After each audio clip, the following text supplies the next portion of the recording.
Anggota Dewan yang terhormat, kami akan mulai presentasi dengan melihat dinamika perekonomian global. Kalau kita lihat sampai saat ini prospek perekonomian global mulai membaik, walaupun ada sempat ribut sana sini, kalau saya lihat sih lebih bagus daripada sebelumnya. Tensi di Amerika Serikat dan Tiongkok mulai mereda. The Fed juga sudah menurunkan Federal Funds Rate untuk kedua kalinya tahun ini. Jadi ada harapan juga The Fed masih akan menurunkan Fed Funds Rate-nya di bulan Desember. Hal ini memberikan sinyal positif bagi stabilitas dan prospek ekonomi serta sektor keuangan global ke depan, terutama dampaknya bagi emerging market termasuk Indonesia. Jadi kalau kita lihat gambar di depan itu, proyeksi pertumbuhan global yang tengah itu direvisi ke atas.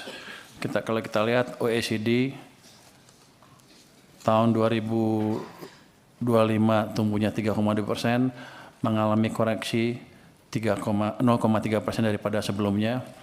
Yang IMF tahun 2025 diprediksi dunia tumbuh 3,2%, ini dikoreksi ke atas lagi 0,2% dari sebelumnya. Jadi kelihatannya ini sudah balik ke prediksi awal IMF di awal tahun sebelum ada trade war, bahwa global akan tumbuh dengan pertumbuhan 3,2%. Ketika trade war terjadi, IMF langsung menurunkan ke 2,8 yang diikuti oleh pesimisme di perekonomian dunia termasuk Indonesia. Tapi ternyata kelihatannya dampak perang dagang itu sudah mulai diperkirakan tidak sebesar yang sebelumnya, sehingga mereka merevisi lagi ke atas ke 3,2 sesuai dengan prediksi semula. Level pertumbuhan ekonomi Tiongkok masih lambat di triwulan ketiga akibat perang tarif dengan AS, walaupun bukan itu utamanya ya. Memasuki triwulan keempat, tensi kedua negara mulai mereda. Diharapkan ekonomi Tiongkok ke depan semakin pulih dan mendukung kinerja perekonomian Indonesia. Kinerja ekonomi Indonesia dan sebagian negara Asia Tenggara tetap resilient pada triwulan ketiga tahun 2025. Dengan berbagai perkembangan positif di global, ekonomi diharapkan semakin membaik ke depannya. Kalau kita lihat harga komoditas masih bergerak fluktuatif. Batu bara, minyak, dan nikel, dan melemahnya harga nikel secara year on year ini mempengaruhi kondisi pendapatan kita. Secara month-on-month batu bara menguat menjadi sekitar $109,5 per ton seiring tingginya permintaan negara importir utama. Minyak Brent naik tipis secara month-on-month namun masih melemah secara year on year. Saat ini harga minyak berada di sekitar $63,6 per barel akibat risiko geopolitik dan surplus produksi OPEC+. Penurunan kinerja batubara dan nikel menjadi tantangan bagi sisi penerimaan fiskal. Sementara penurunan harga minyak meredam tekanan belanja APBN untuk subsidi dan kompensasi. Sementara itu, tembaga dan CPO dalam tren menguat secara year on year. Penguatan harga tembaga didorong kekhawatiran pengetatan supply dan berakhirnya government shutdown di Amerika Serikat.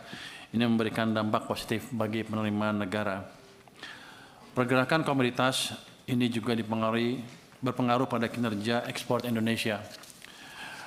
Pada periode Januari hingga September 2025, surplus neraca perdagangan Indonesia masih terjaga dengan nilai kumulatif $33,48 miliar Amerika Serikat, tumbuh sekitar 50,9% year on year dengan surplus bulanan $4,34 miliar AS. Jadi kalau lihat dari sini, walaupun perekonomian dunia mengalami gejolak yang tidak menentu, kelihatannya pengaruh ke ekspor kita dan trade balance kita tidak signifikan, malah cenderung positif. Ini terlihat dari pertumbuhan trade balance yang 50,09% tadi. Secara year on year, ekspor tumbuh 11,4% dan impor naik 7,2%. Dan ini menunjukkan aktivitas industri dalam negeri makin aktif di tengah permintaan global yang masih kuat. Jadi kalau lihat dari sini sih, perlambatan ekonomi kita di sepanjang mungkin 8 bulan pertama tahun ini bukan karena global saja. Mungkin bukan karena global, mungkin karena salah urus di dalam yang sudah kita perbaiki ya. Current account mencatatkan surplus pada triwulan ketiga 2025 sebesar 4 miliar dolar atau setara dengan 1,1% PDB. Surplus terutama ditopang oleh neraca perdagangan barang, sementara pendapatan primer konsisten negatif sebagai konsekuensi investasi langsung global di Indonesia melalui repatriasi keuntungan atau dividen. Neraca jasa tumbuh terbatas seiring tingginya perjalanan wisata WNI ke luar negeri dan implikasi jasa freight yang sejalan dengan aktivitas perdagangan Indonesia dengan pasar global. Kita lihat ke pasar keuangan domestik. Pasar keuangan domestik stabil dengan berbagai upaya yang dilakukan oleh Bank Indonesia, didukung juga dengan koordinasi fiskal moneter yang solid. Risiko kurs menurun dan optimisme investor global membaik. Walaupun secara agregat terjadi outflow sebesar 180,92 triliun rupiah sejak Januari hingga 21 November 2025, kita juga melihat pembalikan di pasar saham dengan inflow signifikan selama November hingga 11,21 triliun rupiah. Pembalikan flow di pasar saham menunjukkan bahwa investor asing mulai melihat prospek ekonomi kita kelihatannya lebih baik dibanding sebelumnya. Mungkin mereka lebih optimis terhadap prospek kita dibanding sebelumnya. Di tengah tekanan outflow portfolio, stabilitas rupiah tetap dijaga hingga berada di kisaran 16.700 rupiah per dolar. Pergerakan nilai tukar yang stabil ini menandakan respon positif meredanya tensi global dan ekspektasi pelonggaran kebijakan moneter Amerika Serikat. Untuk inflasi sampai dengan Oktober 2025 Indonesia tetap stabil inflasinya di 2,9%. Ini angka yang ideal untuk saya. Jadi kan BI targetnya 3 plus minus 1 ya. Ini 2,9 tuh inflasi yang ideal. Yang ideal tuh biasanya inflasi itu antara 2 sampai 3%. Jadi karena inflasi amat ideal, ini menunjukkan keberhasilan TPID maupun TP Pusat, Bank Sentral dan seluruh pemerintah daerah dan Kementerian Pertanian dan Perdagangan untuk mengendalikan harga di pasar domestik sehingga daya beli masyarakat tidak tergerus. Berikutnya, kita lihat kinerja pertumbuhan ekonomi Indonesia seperti yang dikatakan oleh Pak Ketua tadi, pada triwulan ketiga tumbuh 5,04%, didorong oleh permintaan domestik dan kinerja ekspor yang kuat, investasi yang resilient, serta optimalisasi belanja pemerintah. Dari sisi komponen pengeluaran, kalau kita lihat ya, konsumsi rumah tangga sebagai penyumbang besar PDB tumbuh solid 4,89% pada triwulan 3. Investasi PMTB tumbuh 5,04%, mencerminkan optimisme pelaku usaha.